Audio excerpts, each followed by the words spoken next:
आणीबाणीवरून फडणवीसांची गांधी घराण्यावर टीका। एका घराण्याच्या अहंकारासाठी संविधानाच्या चिंधड्या। मुख्यमंत्री फडणवीसांचा एका लेखातून काँग्रेसवर निशाणा।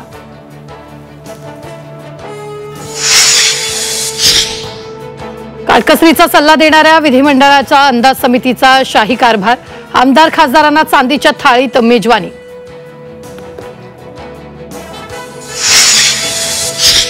रणजित सिंग मोहित पाटील शरद पवारांच्या भेटीला खासगी कामानिमित्त भेट घेतल्याची माहिती। भेटीमुळे राजकीय वर्तुळात चर्चा।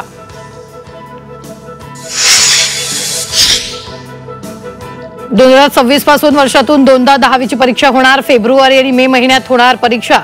सीबीएसई बोर्डाचा मोठा निर्णय।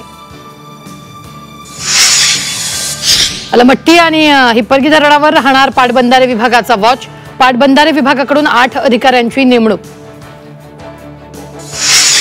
सुप्रसिद्ध कोल्हापुरी चप्पलांचा ग्लॅमवर्ल्डमध्ये डंका। फॅशन शो मध्ये झळकली कोल्हापुरी चप्पल।